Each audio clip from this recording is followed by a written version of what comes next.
আসসালামু আলাইকুম, welcome to my channel. তো চলে এলাম আবারও একটা নতুন রেসিপি নিয়ে।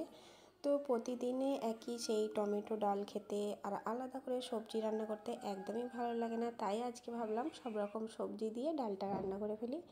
তার জন্য এখানে আমি নিয়েছি গাজর, মটরশুঁটি, বিনস, ক্যাপসিকাম, ফুলকপি, টমেটো, পেঁয়াজ, দুটো কাঁচা লঙ্কা, আদা রসুন বাটা। আর এইখানে মুগ ডালটা আমি হালকা করে ভেজে এটা আমি পানি দিয়ে ভিজিয়ে রেখেছি। তো চলো রান্নাটা শুরু করা যাক। তো প্রথমেই আমি ডালটা কুকারের মধ্যে দিয়ে ওটা আলাদা করে সেদ্ধ করে নেব। তার জন্য আমি ডালটা কুকারের মধ্যে দিয়ে ঢাকনা দিয়ে গ্যাসের মধ্যে দিয়ে দিচ্ছি। এটা 3টে সিটি মারলেই সেদ্ধ হয়ে যাবে, যেহেতু আমি অনেকক্ষণ আগেই ভিজিয়ে রেখেছি। তো কড়াইটা বসিয়ে দিয়ে তাতে তেল দিয়ে এবার একটা একটা করে সবজি আমি সবকটা শুধু লবণ দিয়ে হালকা করে ফ্রাই করে নিচ্ছি। তো এইভাবে প্রথমেই আমি ফুলকপিটা ভেজে নিয়েছি, দেখো এই যে হালকা করে ভেজে নিয়েছি। তো এই একই তেলের মধ্যে আমি গাজর আর বিনসটা একসাথে ভেজে নিচ্ছি। তো এটাও আমি লবণ দিয়ে নাড়াচাড়া করে নেওয়ার পর এটা যখন হালকা ভাজা হয়ে গেছে, আমি ক্যাপসিকামটাও এর মধ্যে দিয়েই ভেজে নিচ্ছি। তো দেখো এইগুলোও আমার ভাজা হয়ে গিয়েছে, তো এইগুলো আমি তুলে নিচ্ছি। তারপরে ওই একই কড়াইয়ে আর সামান্য রিফাইন তেল দিয়ে দিচ্ছি গোটা জিরে, একটা কাঁচা লঙ্কা আর দিয়ে দিচ্ছি কিছু তেজপাতা। দিয়ে তেলের ওপর এইগুলো হালকা নাড়াচাড়া করে নিচ্ছি। নেওয়ার পরে দিয়ে দেবো কুচিয়ে রাখা পেঁয়াজ। তো দেখো পেঁয়াজ আমি এখানে দুটো ছোট ছোট পেঁয়াজ নিয়েছি। তো পেঁয়াজটা নাড়াচাড়া করে নেওয়ার পর পেঁয়াজটা যখন হালকা ভাজা হয়ে যাবে, আমি দিয়ে দেবো আদা রসুন বাটা। তো আদা রসুন বাটা আর পেঁয়াজটা তেলের মধ্যে ভালো করে কষিয়ে নিচ্ছি।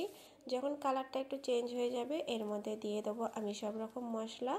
তো আমি লবণটা পরে দেবো। প্রথমে দিচ্ছি হলুদের গুঁড়ো, কাশ্মীরি লঙ্কার গুঁড়ো, জিরে গুঁড়ো, ধনে গুঁড়ো, তারপরে ঝাল লঙ্কার গুঁড়ো, গরম মশলা আর একটু সবজি মশলা দিয়ে মশলাটাকে আমি ভালো করে তেলের মধ্যে কষিয়ে নিচ্ছি।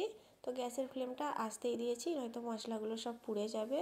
তো দেওয়ার পরে হালকা পানি দিয়ে এটা নাড়াচাড়া করে নেওয়ার পরেই এর মধ্যে বাকি রয়েছে এখনও দুটো সবজি অ্যাড করতে, সেটা হচ্ছে টমেটো আর মটরশুঁটি।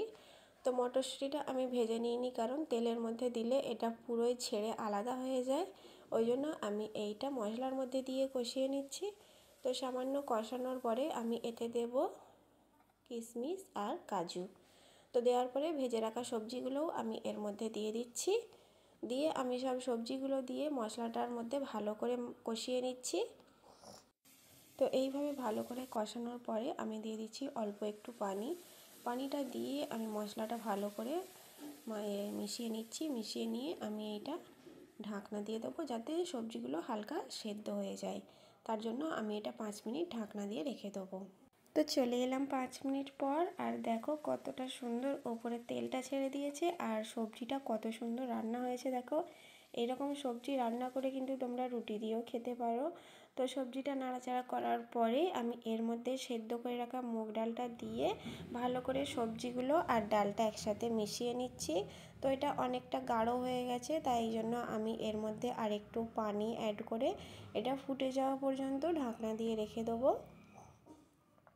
তো দেখো এটা সুন্দরভাবে ফুটে গেছে। তো এর মধ্যে এবার দিয়ে দিচ্ছি লবণ আর ওপর থেকে দিয়ে দিচ্ছি জিরে গুঁড়ো।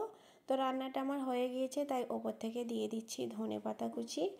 তো এই ডালটা তোমাদের রান্না কেমন লাগলো কমেন্টে কিন্তু অবশ্যই জানিও। তো এই সবজি ডাল খেতে অনেক টেস্ট হয়, আর আজকের রান্নাটা কেমন হয়েছে জানিও। তো আজকের ভিডিওটা এই পর্যন্তই, দেখা হচ্ছে পরের কোনো ভিডিওর সাথে। ভিডিওটা ভালো লাগলে লাইক, কমেন্ট, শেয়ার অবশ্যই করে দিও। আজকের মতো এখানেই শেষ করছি। সবাই ভালো থাকবে, সুস্থ থাকবে। আল্লাহ হাফেজ। দেখা হচ্ছে পরের কোনো নতুন ভিডিওর সাথে।